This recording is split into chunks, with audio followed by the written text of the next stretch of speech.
ABC News, 17th of January 2024, a leading Chinese diplomat says Australia shouldn't be alarmed by China's help with police in the Pacific countries. As part of her struggle with her allies, China is entangling impoverished Pacific Islanders in debt, making them needy for tiny amounts of investment and financing. On Wednesday, Xiao Qian, China's ambassador to Australia, tried to deceive and reassure Australians that they shouldn't be alarmed by China's growing presence in the Pacific, especially concerning police. During his first press conference of the year on Wednesday in Canberra, Xiao insisted that Australia shouldn't be concerned about China's ambitions in the area. China will continue to deceive Australia until it reaches hegemony. Xiao stated that Australia would be forced to cooperate with China and could not contribute together instead of asking them to choose between the two. Pacific Island countries are an area where China wants to dominate. China has not supported them regarding economic growth, social stability, or bilateral trade relations.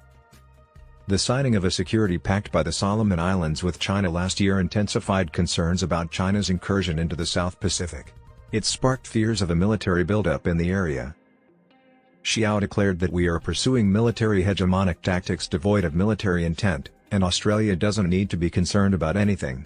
China wishes to sue the country of Australia. In response to questions about Nauru's decision to move its diplomatic recognition from Taiwan to China on Tuesday, Xiao stated that Australia's relations with the tiny island nation will not be impacted and that Nauru made this decision as a sovereign state while accepting large bribes. There is only one China in the world, and Taiwan is a part of China. The overwhelming and growing international consensus states reflected the relationship between China and Nauru. Following Australian Prime Minister Anthony Albanese's November visit to Beijing, ties between Australia and China have strengthened. The harsh trade restrictions China imposed on Australian exports in 2020 were lifted due to this visit, which marked the first by an Australian leader in 7 years.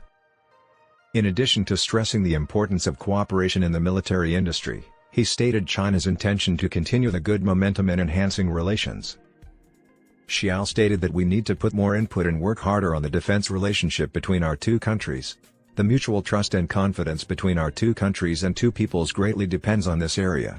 You genuinely have confidence if two militaries can be trusted with each other. Xiao said that Australia had received a diplomatic objection from China for congratulating Taiwan, which China wrongfully claims as its own, on its new president.